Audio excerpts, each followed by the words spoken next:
본문 2, 3절에 그런즉 유대인의 나음이 무엇이며 할례의 유익이 무엇이냐. 범사에 많으니 우선은 그들이 하나님의 말씀을 맡았음이니라 했습니다. 사도 바울은 로마서 2장에서 유대인들이 율법을 가졌음에도 불구하고 죄를 범하였기에 하나님의 심판을 피할 수 없다고 단언합니다. 그러자 유대인들은 반문하게 됩니다.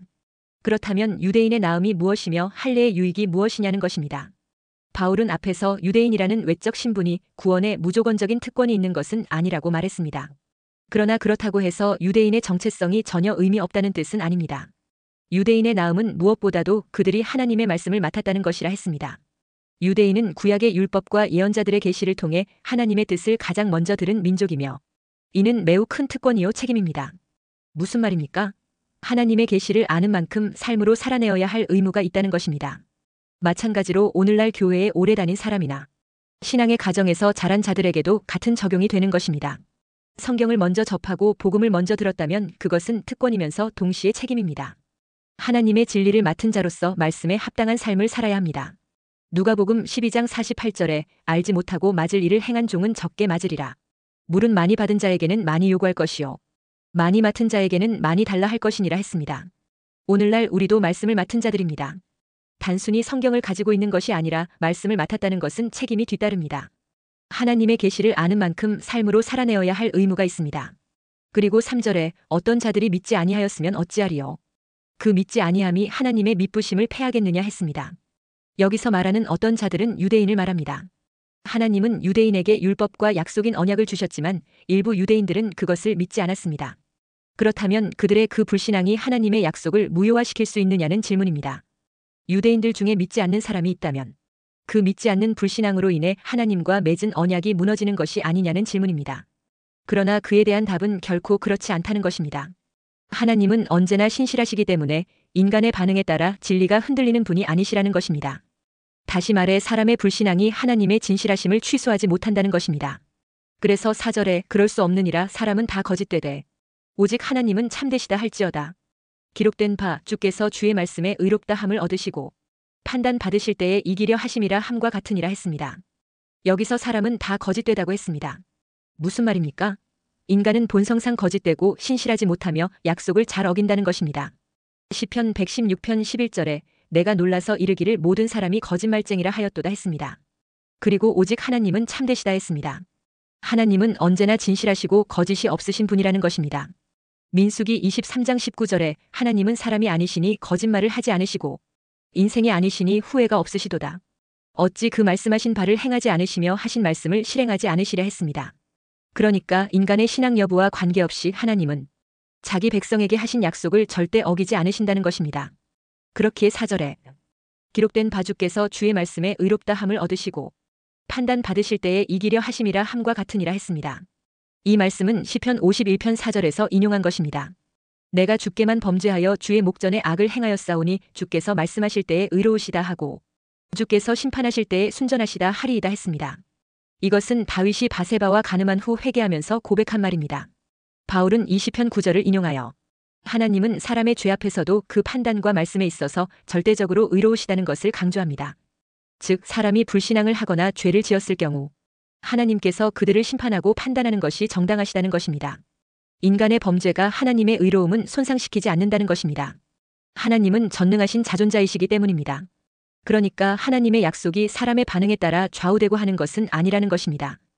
혹시 누가 믿지 않는다고 해서 하나님의 약속이 실패하지는 않습니다. 하나님은 죄인을 심판하실 때에도 결코 불의하지 않으십니다. 오히려 그 심판을 통해 하나님의 의가 드러납니다. 하나님의 의로우심은 죄인 앞에서 더욱 분명히 드러납니다. 오히려 사람의 불의가 곧 하나님의 의로움과 진실하심을 더욱 선명하게 부각시킵니다. 무슨 말입니까? 우리는 때때로 신앙생활의 실패나 흔들림 때문에 하나님과의 관계도 무너진 것 같다고 느낍니다. 그러나 우리의 불성실함에도 불구하고 하나님은 여전히 신실하시며 언제나 의로우시고 참되시다는 진리를 깨달아 알아야 합니다. 그래야 우리 자신의 연약함을 핑계로 하나님을 떠나지 않게 되는 것입니다. 오히려 하나님의 신실하심을 신뢰하여 다시 주님께 돌아가게 되는 것입니다. 그리고 5절에 그러나 우리 불의가 하나님의 의를 드러나게 하면 무슨 말하리요. 내가 사람의 말하는 대로 말하노니 진노를 내리시는 하나님이 불의하시냐 했습니다. 하나님의 의로움과 심판의 정당성을 변호하는 부분입니다. 이것은 사람들의 궤변을 예상한 말입니다. 인간의 죄와 불순종이 하나님의 의로우심과 공의를 더 선명하게 드러내게 만든다면 어떻게 그 범한 죄가 문제가 되느냐는 궤변적인 질문을 예상한 말입니다. 무슨 말하리요란 그런 궤변의 논리를 끝까지 밀고 가면 결국 하나님이 우리를 심판할 권리가 없다는 결론에 이르게 된다는 것입니다. 이게 부패한 사람들이 말하는 논리라는 것입니다. 그러면서 진노를 내리시는 하나님이 불의하시냐 했습니다. 인간의 불의로 인해 하나님이 더 의로워 보이게 된다면 우리를 향한 하나님의 심판이 부당한 것이냐는 것입니다. 다시 말해 내가 죄를 지었기 때문에 하나님의 의가 더 드러나게 만드는 그런 공로가 있었는데도 하나님이 나의 그 불의에 대해 진노하신다면 이게 불공평한 것이 아니냐고 사람이 반문한다는 것입니다. 그런데 그에 대한 대답은 6절에 결코 그렇지 아니하니라. 만일 그러하면 하나님께서 어찌 세상을 심판하시리요 했습니다. 그러니까 바울은 그런 논리를 전면 거부한다는 것입니다. 만약 하나님이 인간의 불의 때문에 진노할 권리를 상실한다면 세상 전체를 공의롭게 심판하시는 하나님의 자격은 무효가 됩니다. 그러나 성경 전체는 이에 대해 분명하게 말합니다. 시편 96편 13절에 그가 임하시되 땅을 심판하러 임하실 것임이라. 그가 의로 세계를 심판하시며 그의 진실하심으로 백성을 심판하시리로다 했습니다. 인간이 죄를 지음으로 하나님의 의가 드러난다고 해서 그 죄 자체가 정당화될 수 없다는 것입니다. 하나님이 죄와 악에 대해 심판하시는 것은 어떤 이유라도 결코 부당하지 않다는 것입니다. 하나님은 언제나 의로우시며 심판은 정당합니다. 그러므로 인간의 불의가 하나님의 의로움을 드러내는 공로를 가졌다고 주장하는 그런 얄팍한 말장난으로 죄에 대한 책임을 면피할 수 없다는 것입니다. 어떤 변명과 핑계로도 나의 죄를 정당화할 수는 없습니다. 죄는 언제나 죄이며 하나님은 그 죄를 반드시 심판하십니다. 사람의 불의함이 하나님의 의로움을 드러낸다고 해서 그 불의함이 정당화될 수는 없습니다. 하나님의 의는 사람의 죄와 관계없이 거룩하며 인간의 죄는 마땅히 심판받을 대상입니다. 첫째, 유대인의 나음이 무엇입니까? 아브라함의 후손이라는 선민도 할례를 받았다고 하는 표식도 마음으로 믿지 않으면 소용없다면 유대인이 된 것의 유익이 뭐냐는 것입니다. 2절에 범사에 많으니 우선은 그들이 하나님의 말씀을 맡았음이니라 했습니다. 바울은 지금까지 할례의 무효성과 아브라함의 후손이라는 표면적인 유대인에 대해 공격하던 것을 잠시 멈추고 이제 주의를 환기시키고 있습니다. 비록 불법과 불신앙으로 인해 하나님의 축복에 동참하지 못한 유대인이라 할지라도 그들이 하나님으로부터 받은 바 축복은 일단 인정해 줄 필요가 있었습니다. 따라서 바울은 그 자신이 유대인이면서 이방인의 사도가 될 수 있었던 사실에 비추어 유대인의 우선순위 내지 우월성에 대해서 언급합니다. 즉 바울 자신이 말씀을 먼저 받은 유대인이기 때문에 이방인을 위한 사도로서의 사명을 감당할 수 있었다는 고백적인 진술을 합니다. 바울은 유대인의 유익이 범사에 많다고 했습니다.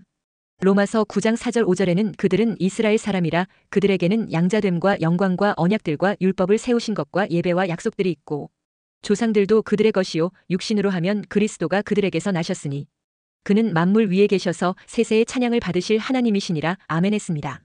그리고 실제로 그들은 하나님의 정하신 제도와 규례 아래서 많은 유익을 얻을 수 있었습니다.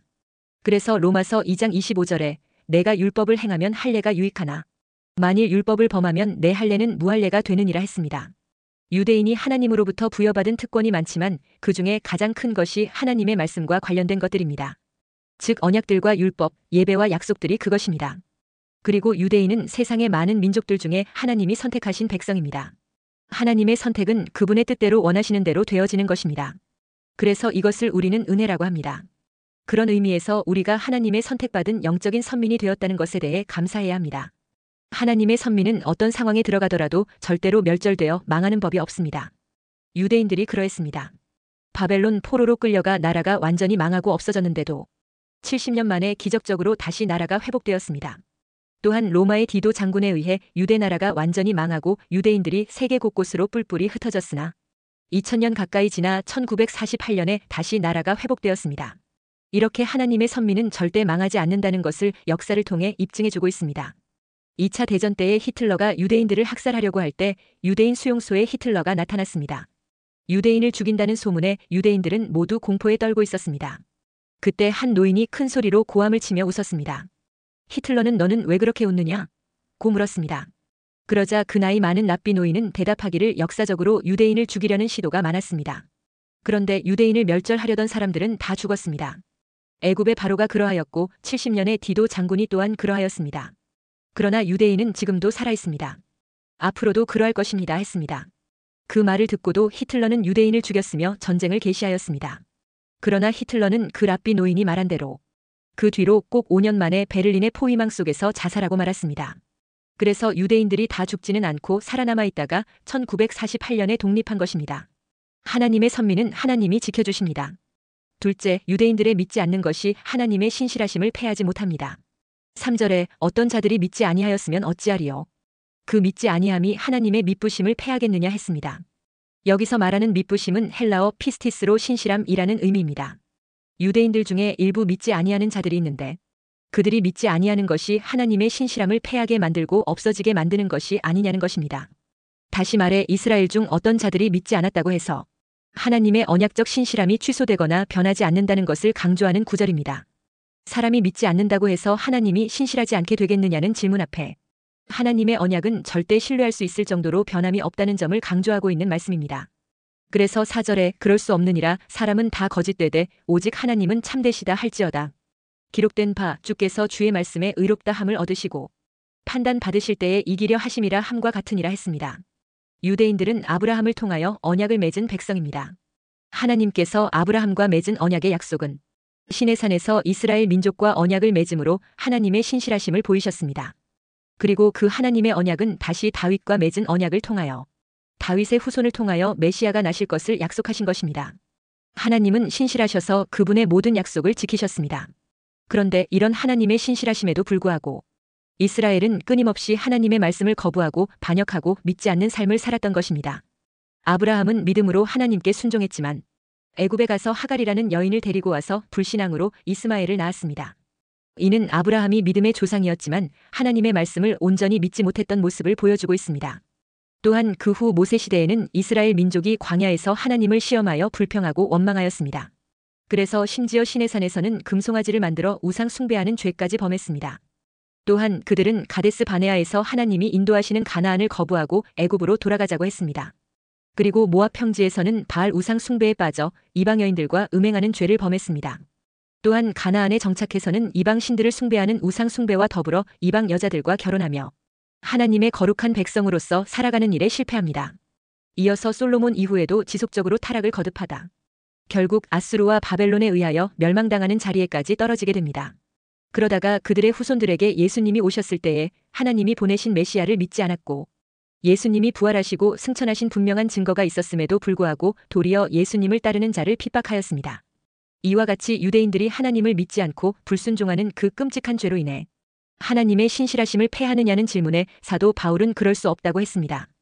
유대인들이 하나님의 언약 백성으로서 실패한 것이 하나님이 이스라엘에 대한 약속을 지키지 않았기 때문이 아니냐고 책임을 되묻고 있는 것입니다.